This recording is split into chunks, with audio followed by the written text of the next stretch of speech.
السلام علیکم ورحمۃ اللہ وبرکاتہ۔ بسم اللہ الحمدللہ والصلاۃ والسلام علی رسول اللہ وبعد۔ بہت سے مسلمانوں کی طرف سے یہ سوال آیا ہے کہ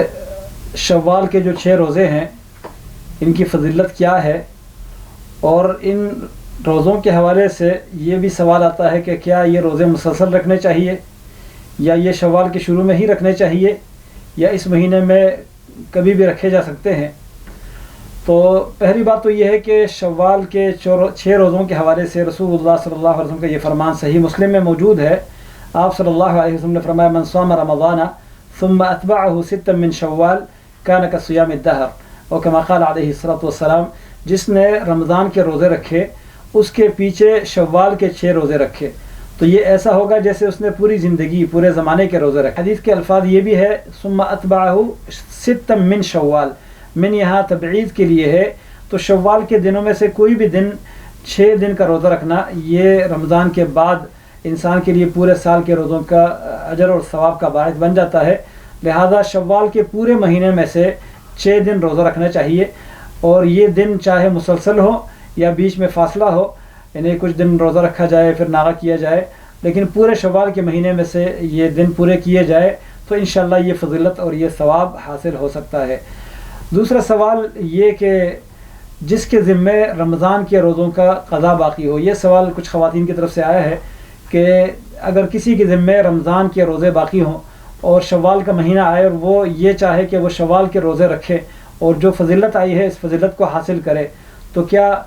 وہ جو فرض روزے ہیں وہ مؤخر کر دے، وہ بعد میں رکھے، اور شوال کے روزے پہلے شوال کے مہینے میں ہی رکھے، تو اس سے وہ فضیلت حاصل ہوگی جو حدیث میں بیان ہوئی ہے یا نہیں؟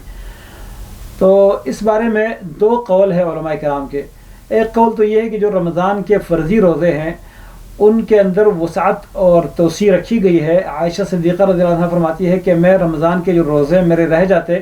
وہ شعبان کے مہینے سے پہلے ان کے رکھنے کا مجھے موقع نہیں ملتا تھا، فرصت نہیں ملتی تھی رسول اللہ صلی اللہ علیہ وسلم کی خدمت کی وجہ سے۔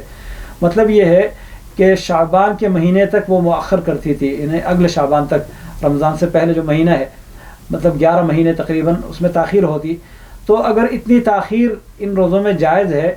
تو اس کا مطلب یہ ہے کہ پھر یہ وہ روزے نہیں ہیں جن کو فوراً رکھا جائے، بلکہ جب بھی انسان کو فرصت ملے وہ تعداد پوری کرنی ہے جو رمضان کے مہینے میں اس کے روزے چھوٹ گئے ہیں۔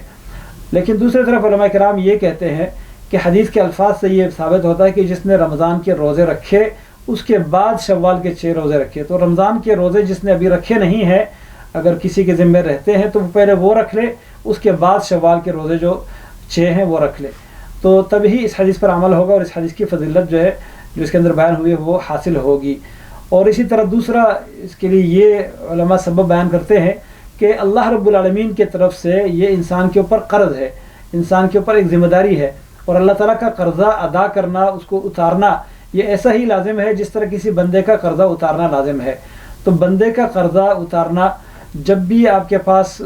کسی کا کوئی قرضہ ہے، کوئی آپ کے ذمے اس کا کوئی حق ہے اور آپ کے پاس ادا کرنے کے لیے استطاعت بھی ہے، تو اس پر نفلی عمل کرنے کے بجائے حق یہ بنتا ہے کہ آپ وہ جو فرضی قرضہ ہے، لازمی ادا کرنے والا جو حق ہے وہ ادا کر لے، اور جو نفلی عمل ہے وہ بعد میں کر لے۔ اسی طرح جیسے انسان کے پاس پیسہ ہے اور اس کے اوپر قرضہ ہے، اور قرض مانگنے والا آتا ہے اپنا قرضہ مانگتا ہے، لیکن یہ کہتے ہیں نہیں ابھی میں فلان جگہ صدقہ کروں گا، فلان جگہ میں نے لوگوں کو کھانا کھلانا ہے، فلاں کام کرنا ہے، تو وہ جو صدقے ہیں نوافل نفلی صدقے وہ اس کے ذمے ابھی لازم نہیں ہے، اور جو قرضہ ہے وہ ادا کرنا لازم ہے، لہذا اس کو پہلے قرضہ ادا کرنا چاہیے اور بعد میں نفلی صدقہ کرنا چاہیے۔ تو اس تشبیہ کو لے کر علماء کرام یہ کہتے ہیں کہ جو شوال کے روزے ہیں یہ نفلی ہے، اور رمضان کے روزے جو اس کے ذمے باقی ہے وہ فرض ہے، تو پہلے فرض کو ادا کیا جائے بعد میں شوال کے روزے رکھے جائے۔ لیکن اس میں اگر یہ کہا جائے کہ شوال جو رمضان کے فرضی روزے ہیں وہ فوراً رکھنا لازم نہیں ہے، بلکہ انسان اپنی استطاعت اور فرصت کو دیکھے اور اپنی آسانی کو دیکھے، پورے سال میں سے جو تعداد رمضان کے روزوں کی اس کے رہ گئی ہے وہ تعداد پوری کرنی ہے۔ قرآن کریم کی آیت سے بھی یہ بات ثابت ہوتی ہے اور حدیث مبارکہ سے بھی یہ بات ثابت ہوتی ہے۔ تو لازمی نہیں کہ شوال کے مہینے میں ہی یہ روزے رکھے جائے جو رمضان کے مہینے کے روزے چھوٹ گئے ہیں، پورے سال میں جب بھی انسان کے لیے آسانی ہو، جب بھی انسان کو فرصت ملے تو یہ روزے رکھے جا سکتے ہیں۔ البتہ کوشش یہ کرنی چاہیے کہ ان کو لیٹ نہ کیا جائے، کیونکہ زندگی کا کوئی نہیں پتہ چلتا اور حالات کا کوئی نہیں پتہ چلتا، تو جب بھی فرصت ملتی ہے پہلی فرصت میں یہ روزے رکھنے چاہیے۔ تو اگر کسی نے رمضان کے جو قضا روزے ہیں وہ مؤخر کر دیے اور شوال کے 6 روزے رکھ لیے تو انشاءاللہ ثواب اور فضیلت حاصل ہو جائے گی۔ اس کی وجہ یہ ہے کہ حدیث میں جو فضیلت آئی ہے اس فضیلت کی بنیاد اس بات پر ہے، جو قرآن کریم کا آیت ہے، من جاء بالحسنۃ فلہ عشر امثالھا، جو ایک نیکی کرے گا اس کو 10 بدلے ملیں گے۔ تو ایک نیکی کا مطلب جیسے روزہ ہے، ایک روزہ یہ 10 روزوں کے بدلے میں ہے۔ یہ ہے کہ ایک مہینے کے روزے رکھنے سے اللہ تبارک و تعالیٰ 10 مہینوں کے روزے رکھنے کا اجر و ثواب دے دیتا ہے، اور 6 روزوں کے بدلے اللہ رب العالمین پورے 2 مہینوں کے روزوں کا اجر دیتا ہے۔ تو اس قاعدے کی بنیاد پر کہ ایک نیکی کے 10 بدلے ملتے ہیں، تو رمضان کے جو روزے رہ گئے ہیں اگر یہ انسان لیٹ کر دے اور شوال کے روزے وہ 6 رکھ لے تو امید ہے کہ اللہ رب العالمین وہ اجر